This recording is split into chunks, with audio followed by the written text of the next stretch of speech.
Le ministère, l'endroit idéal pour maximiser votre vie. Le ministère est l'endroit idéal pour maximiser votre vie. Bien-aimés du Seigneur, voici le sous-thème autour duquel nous allons méditer en ce jour. Depuis ce mois, nous sommes en train de parler de l'amour. Et hier, nous avons parlé du fait que chacun de nous doit aimer son ministère afin de mieux l'exercer.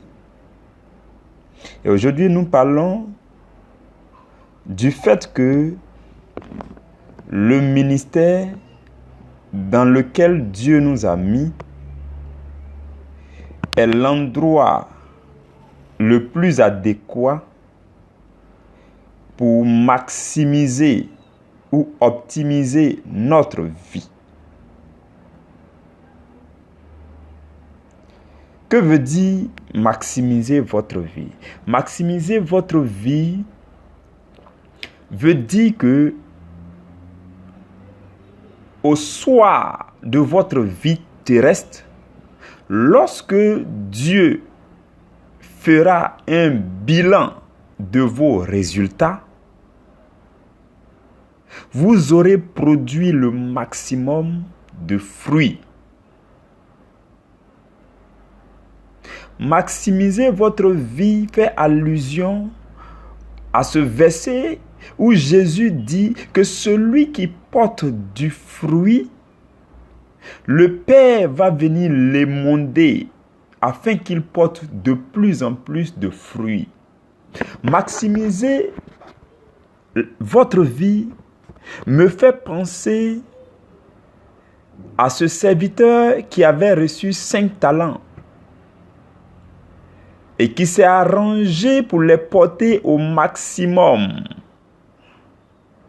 Et il a ramené 10 talents, 5 autres talents.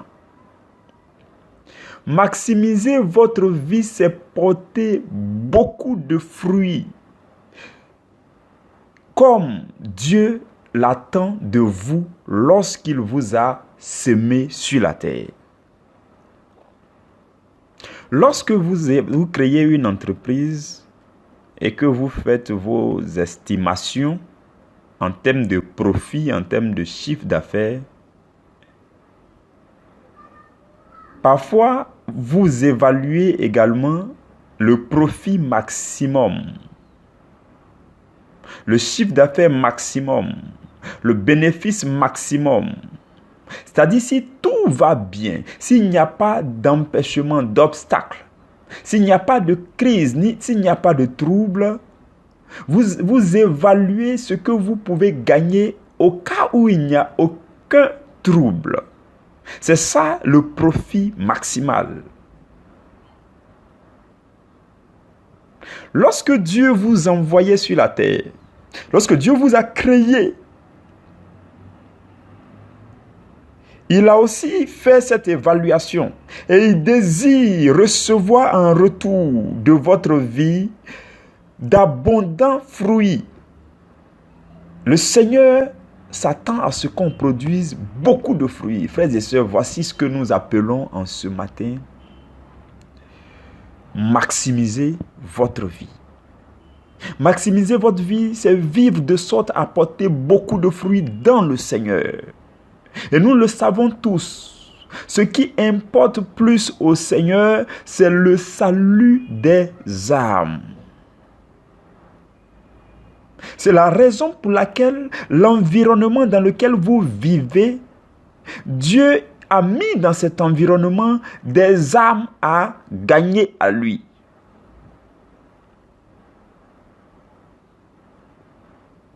Et pour porter beaucoup de fruits, pour maximiser votre vie, vous avez besoin de vivre dans un certain environnement.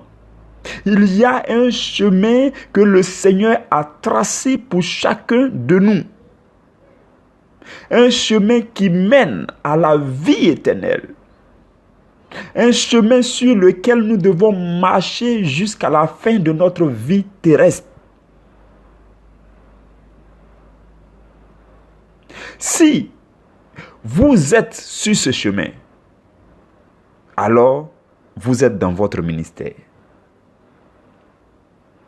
Si vous vivez quotidiennement sur le chemin que le Seigneur a tracé pour vous, alors vous êtes en plein dans votre ministère. Raison pour laquelle il est important de savoir qu'est-ce qu'il est adéquat de faire chaque jour. Qu'est-ce qu'il nous revient de faire afin d'être agréable au Seigneur? Est-ce que nous vivons et nous marchons sur le chemin sur lequel Dieu aurait voulu qu'on marche? Voici des questions à se poser, frères et sœurs. Si nous marchons sur le chemin que Dieu a tracé pour nous, alors nous sommes sur le chemin de notre ministère. Alors nous exerçons notre ministère. Parce que c'est seulement étant sur ce chemin que nous allons gagner des âmes à Christ, des personnes que Dieu a prévues que nous gagnions leurs âmes à lui. Ces personnes-là ne viendront que sur ce chemin pour vous croiser sur ce chemin. Cela veut dire que si vous n'êtes pas sur ce chemin, vous n'êtes pas dans votre ministère et vous n'êtes pas en train de gagner des âmes à Christ. Peut-être que le travail que tu fais, c'est le chemin par lequel tu dois passer dans ta vie. Et à travers donc ce chemin-là, des personnes que le Seigneur compte gagner à lui vont venir à ta rencontre. Mais si tu n'es pas là où le Seigneur voudrait que tu sois, tu ne seras pas en train de porter du fruit. Parce que là où Dieu veut que tu portes du fruit, c'est justement sur ce chemin. Le ministère. Avant-hier, nous avons parlé des dons spirituels. Et la Bible nous dit dans 1 Corinthiens chapitre 12 que les dons spirituels, c'est pour l'utilité commune. C'est pour servir dans la communauté. C'est pour l'utilité commune. Le don de guérison n'est pas pour toi. Pour ta propre guérison, non. Tu peux prier pour toi-même et guérir par la foi. Mais l'onction de guérison, c'est pour l'utilité commune. Les dons spirituels, c'est pour l'utilité commune. Et qui parle d'utilité commune, parle de ceux qui vous entourent. Des frères et sœurs qui vous entourent. Avec qui vous partagez la même fraternité, la même communauté, la même paroisse, la même église. Voici le ministère que Dieu t'a donné. Et ce n'est que avec eux que tu peux porter beaucoup de fruits. Ce n'est que lorsque tu es avec ces frères, que les dons que Dieu va te donner ou que Dieu t'a donné là, que tu pourras les mettre à profit. Parce que c'est pour eux, c'est en leur faveur que ces dons-là te seront accordés. C'est pour que tu exerces ce don dans ton ministère que Dieu te l'accorde. Donc, maximiser votre vie, porter beaucoup de fruits, ça passe d'abord par retrouver le chemin sur lequel Dieu voudrait qu'on soit. Marcher sur le chemin sur lequel Dieu voudrait qu'on marche. Méditer quotidiennement la parole de Dieu. La parole de Dieu a été appelée la lampe qui éclaire nos sentiers. Si donc tu médites la parole de Dieu quotidiennement et que cette parole-là illumine les yeux de ton cœur et que cette parole-là éclaire tes sentiers, tu sauras si oui ou non tu es sur le chemin que Dieu a tracé pour toi. Si nous méditons quotidiennement la parole, si nous nous attachons à la parole de Dieu, la Bible dit que nous deviendrons même esprit avec Dieu. et qui parle de même esprit avec Dieu, dit que c'est l'Esprit de Dieu qui nous conduit. Or, la Bible dit que ceux-là qui sont conduits par l'Esprit de Dieu sont fils de Dieu. Et si tu es fils, fille de Dieu, cela dit que étant conduit par l'Esprit de Dieu, tu es certainement, assurément, inévitablement, incontestablement conduit sur le chemin que Dieu a tracé pour toi, le chemin sur lequel Dieu voudrait que tu marches. Et ce n'est que sur ce chemin que tu peux maximiser ta vie. Ce n'est que sur ce chemin que tu vas gagner le plus d'âmes au Seigneur. Ce n'est que sur ce chemin-là que tu vas devenir prospère comme Dieu a voulu que tu le sois. Ce n'est que sur ce chemin que tout ce que le Seigneur a prévu pour toi va venir à toi. Parce que si tu n'es pas sur le chemin, tu es égaré justement. Il est important pour toi et pour moi de retrouver le chemin du salut. Il est important pour toi et pour moi de nous retrouver à chaque instant, de nous retrouver au bon endroit et au bon moment.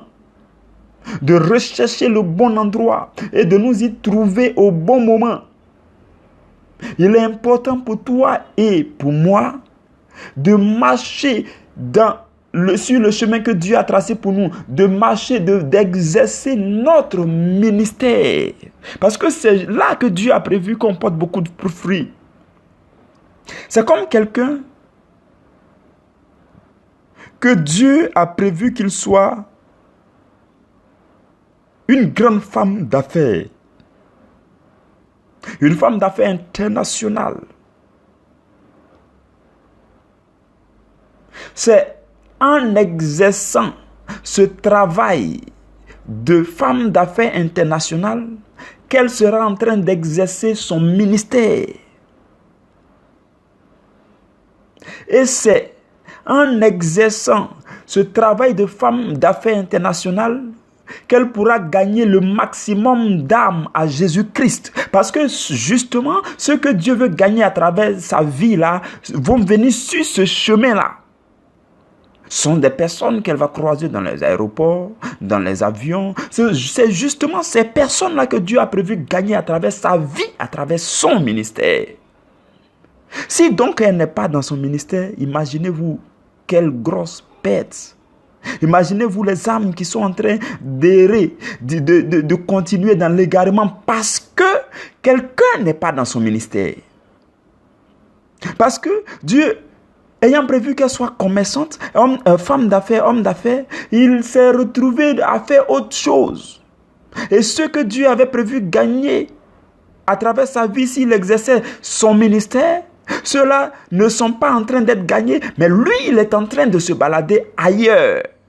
Voici toute la raison pour laquelle, frères et sœurs, il est bon, il est très important, très crucial pour toi et pour moi de nous retrouver, de marcher dans notre ministère, de l'exercer. Ce à quoi Dieu nous a appelés, c'est ce que nous devons faire sur cette terre.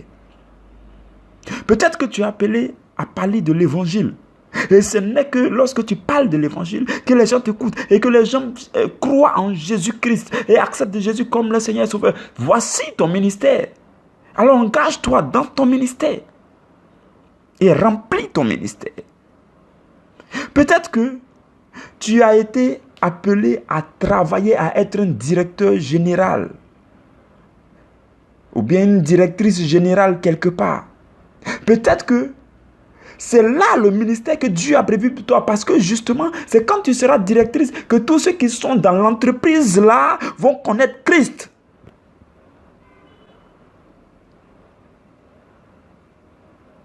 L'œuvre de Dieu n'est pas seulement une église. Je suis désolé. Je voudrais qu'on arrête de penser que l'œuvre de Dieu, c'est seulement une église. Dieu, faire l'œuvre de Dieu, c'est donner gloire à Dieu dans tout ce que nous faisons. Faire l'œuvre de Dieu, c'est donner gloire à Dieu dans tout ce que nous faisons. Et donner gloire à Dieu dans ce que Dieu veut qu'on fasse. Si Dieu veut que tu travailles jusqu'à la retraite, c'est sûrement en travaillant jusqu'à la retraite que tu vas maximiser ta vie et gagner beaucoup plus d'âmes à Christ. Si Dieu veut que tu abandonnes ton travail et que tu deviennes homme de Dieu, femme de Dieu, c'est sûrement parce que Dieu a vu que c'est là que tu vas gagner beaucoup d'âmes.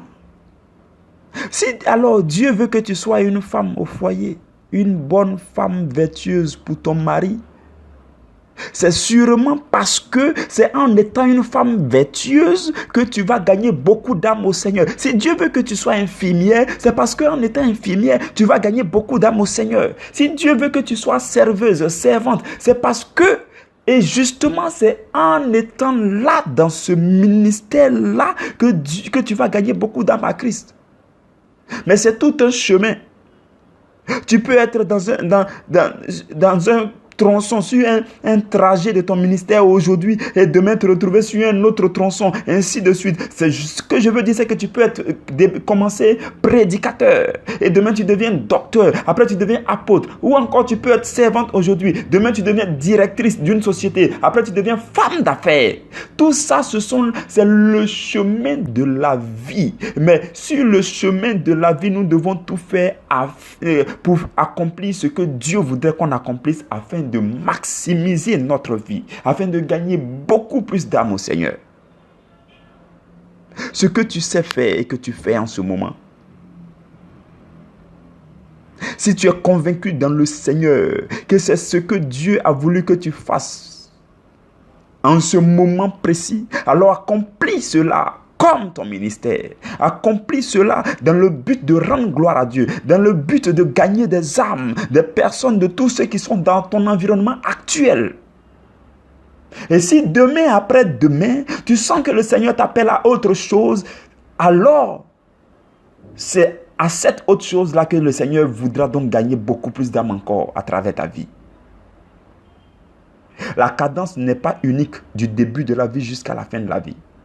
Mais le changement de cadence, le changement d'environnement, le changement de ministère, c'est aussi quelque chose qui est mu par le Saint-Esprit. C'est l'Esprit de Dieu qui vous réoriente dans un autre ministère parce qu'il a vu que vous avez fini pour la première période, bien pour la période actuelle, vous avez fini d'accomplir ce que vous devez faire dans le ministère actuel. Il vous réoriente dans un autre ministère. C'est tout un parcours dans la vie sur cette terre. Et je voudrais que, frères et sœurs, à travers cette méditation d'aujourd'hui, tu ouvres les yeux et que tu donnes ton cœur au Seigneur, afin que le Seigneur guide ton cœur.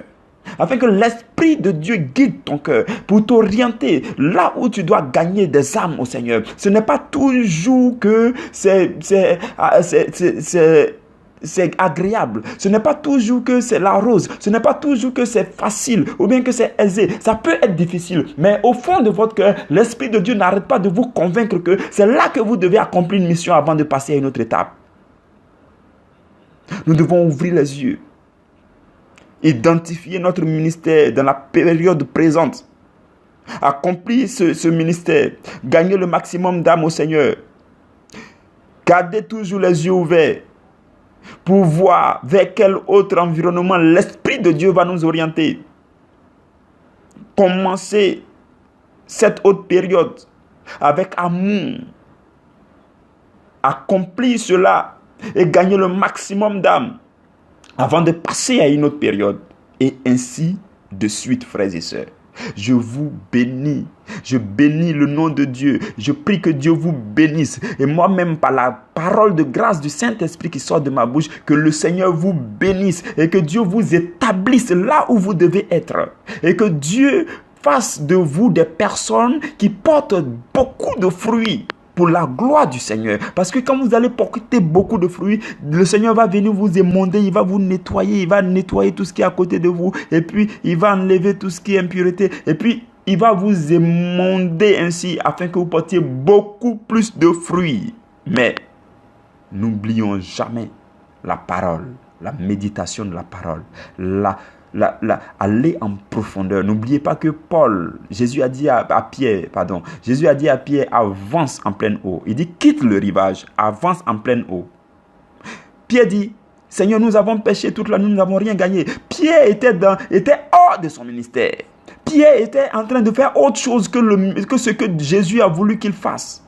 Et il dit, nous avons péché toute la nuit, nous n'avons rien gagné. Et Jésus lui a dit, frère, quitte le rivage, avance en pleine eau. Avance en pleine eau, ça veut dire que tu dois avancer en profondeur avec le Seigneur. Avance en eau profonde avec le Seigneur, dans la profondeur de la méditation de la parole avec le Seigneur. Et arrivé là, le Seigneur va te dire, comme il a dit à Pierre, jette le filet sur le côté droit. Et Pierre va dire, nous avons péché toute la nuit, nous n'avons rien gagné, mais sur ta parole, je jette le filet. Et toi aussi, tu vas dire au Seigneur, Seigneur, j'ai erré dans ma vie, j'ai chômé, j'ai souffert, j'ai fait ceci, cela, je n'ai rien été. Mais sur ta parole, je jette le filet. Et quand tu vas jeter le filet, tu vas porter beaucoup de fruits, beaucoup de poissons pour le Seigneur, beaucoup d'âmes au salut. Que la grâce de Dieu soit sur ta vie, dans le nom puissant de notre glorieux Seigneur et Sauveur Jésus. Amen.